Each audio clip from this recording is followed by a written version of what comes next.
نهار 14 من هذا الشهر الحكومه المغربيه اعلنت على واحد القرار اللي مهم بزاف. هذا القرار اللي كيهم الصناعه العسكريه في بلادنا. الحكومه المغربيه وافقت بشكل مؤقت على الاعفاء ديال الضريبه على الشركات بالنسبه للشركات اللي كيصنعوا المعدات الدفاعيه والشركات اللي كيصنعوا الاسلحه وحتى الذخيره. هذا القرار جاء في اطار باش المغرب يطور هذا القطاع ويشجعوا كذلك الاستثمارات في المغرب كامل. المجلس ديال الحكومه وبالرئاسه ديال السيد عزيز اخنوش داروا لقاء باش يناقشوا ويصادقوا على مشروع مرسوم معدل اللي كيعدل واحد المرسوم كان خرج في 2018 واللي كيحدد الصناعات اللي مؤهله باش تستافد من الاعفاء المؤقت من الضريبه على الشركات. التعديل كيركز بالخصوص على تمديد الاعفاء الضريبي بالنسبه للصناعات اللي كتخدم في المجال ديال تصنيع المعدات الدفاعيه. السيد عبد اللطيف لودي الوزير المنتدب الرئيس الحكومه والمكلف باداره الدفاع الوطني قدم المرسوم الجديد نيابه على السيد فوزي القجاح الوزير المنتدب المكلف بالميزانيه. الهدف الرئيسي من هذا المرسوم هو باش يخلي الشركات اللي كتخدم في المجال ديال الدفاع الامن والاسلحه يستافدوا من الاعفاء الضريبي على الشركات. هذه الخطوه اللي دار المغرب من المتوقع انها غادي تعطي واحد الدفعه قويه للصناعه المحليه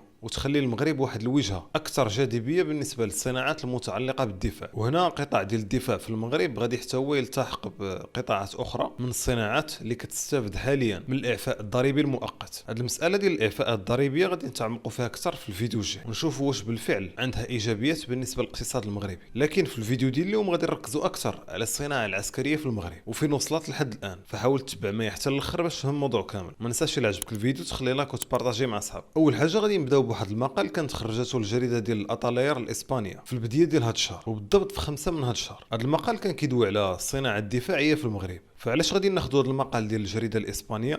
بكل بساطه حتى اسبانيا هي الجار الشمالي ديال المغرب ومهم لهم بزاف يعرفوا ويتبعوا التطور ديال الصناعه العسكريه في المغرب. هادشي نظرا لاسباب تاريخيه كثيره واللي نقدروا نطرقوا لها من بعد، زائد انه كيف ما كل شيء كيعرف لحد الان مازال جوج ديال المدن المغربيه محتله من طرف اسبانيا واللي هما مدينه سبته ومليليه. المقال كيقول بان المغرب كيبذل واحد المجهود كبير باش يقوي من الصناعه الدفاعيه اللي عنده في البلاد باش من جهه يلبي الطلب المحلي ومن جهه اخرى يصدر للاسواق الخارجيه. هذا الاهتمام بالقطاع العسكري حسب المقال جاء كنتيجه بالنسبه للنجاح الكبير اللي عرفوا المغرب في القطاع ديال السيارات والقطاع ديال الطائرات خصوصا في السنوات الاخيره. هذا التوجه ديال المغرب بان كذلك من خلال التحالفات اللي قربت المغرب من شركات وبلدان اخرى، بحال مثلا الاتفاقيه اللي وقع عليها المغرب في سبتمبر اللي فات مع الشركه الهنديه تاتا ادفانس سيستمز باش يصنعوا مركبات مدرعه للقوات المسلحه الملكيه. وهذه الصفقه اللي دارها المغرب كتعتبر بالنسبه للشركه الهنديه اكبر صفقه ديال هذه المركبات لا بشكل محلي او لا بشكل دولي. هذه المركبات اللي غادي تصنع في المغرب كانت خضعات لبزاف ديال الاختبارات قبل ما المغرب يوقع على العقد، بحيث مثلا هذه المركبات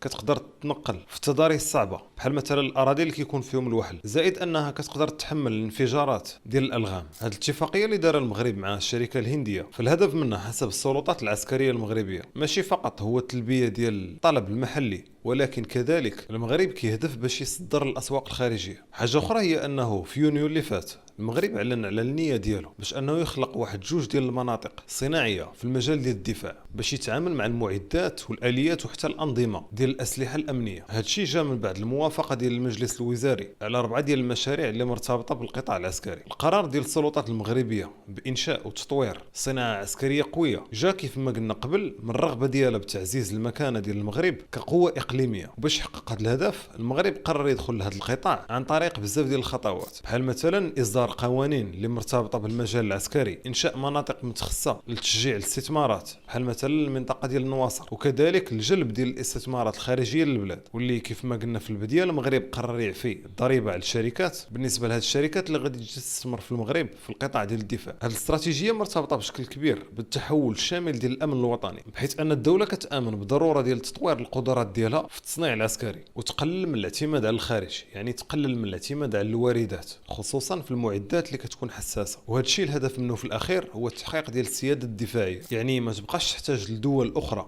انهم يصيفطوا لك سلاح باش تحمي راسك. المقال كيقول بان الهدف ديال تعزيز القطاع العسكري في المغرب هو ماشي شي حاجه جديده، لكن مؤخرا خصوصا في العقد الاخير عرفت واحد التسارع كبير خصوصا بالنسبه للتحولات اللي كتعرفها المنطقه زائد التحديات اللي كاينه حاليا. هذا الشيء علاش مثلا في نوفمبر 2022 الوزير المكلف بإدارة الدفاع الوطني السيد عبد اللطيف لودي قال بأن الميزانية المخصصة للدفاع ما كافياش في ظل التهديدات الأمنية اللي كتعرفها المنطقة، وبالتالي غادي نشوفوا بأن الميزانية ديال الدفاع ديال المغرب بدات كتزاد عام على عام، بحيث مثلا في 2023 المغرب خصص الميزانيه ديال 120 مليار درهم، اي ما يعادل تقريبا 12 مليار دولار للدفاع. وفي 2024 يعني هذا العام الميزانيه اللي متخصصه لقطاع الدفاع كتقدر ب 124.7 مليار درهم، اي ما يعادل 12.47 مليار دولار تقريبا. وحسب بعض التقارير فالميزانيه ديال الدفاع ديال العام الجاي يعني 2025 المغرب خصص لها تقريبا 13 مليار دولار، ونسبه كبيره من هذا المبلغ غتمشي للصفقات العسكريه اللي غادي يديرها المغرب،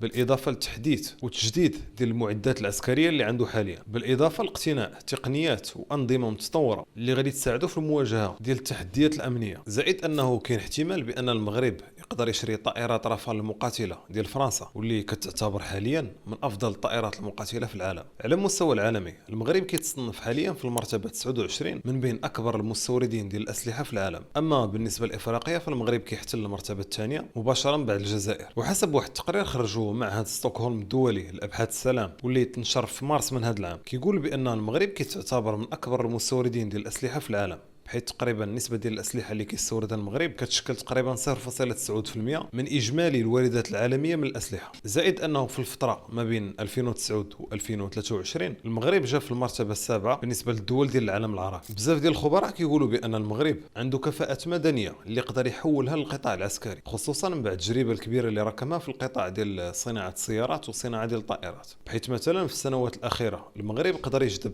بزاف ديال الشركات دوليه باش انهم يجيو يستثمروا في قطاع الطيران في البلاد. بحيث حاليا وحسب الارقام الاخيره العدد ديال الشركات اللي كتخدم في المغرب في هذا القطاع يعني ديال الطيران كتقدر ب 142 شركه، واللي كيخلقوا تقريبا 20,000 منصب شغل. والصادرات من هذا المجال تعدات 21 مليار درهم، يعني تقريبا 2.1 مليار دولار سنة 2022. هادشي من بعد ما كانت عام قبل يعني 2021 كتقدر ب 15 مليار درهم. يعني هنا كندوي على زيادة ديال 40% في عام واحد فقط. فإلا غادي ندوي على المجال ديال الطيران وبالضبط القطاع ديال الدرونات، المغرب في الشهر اللي فات اعلن على نجاح ديال أول درون مغربية، يعني درون محلية الصنع، وعن طريق شركة مغربية. هاد الشركة اللي سميتها ايرودرايف انجينيرين سيرفيسز، واللي كتخصص في التكنولوجيا ديال الدرون. هاد الدرون المغربية اللي سميتها اطلس استار هي اول طائرة عسكرية بدون طيار مغربية الصنع بشكل كامل. هاد الدرون مصممة باش تجمع المعلومات الاستخباراتية ودير العمليات ديال المراقبة العسكرية. هادشي من غير كذلك الواردات ديال المغرب من الدرونات اللي متطورة بزاف، بحال مثلا في البداية ديال العام الجاي وبالضبط في فبراير المغرب غادي توصل بالدرون التركية اللي سميتها بايراكتار اكينجي،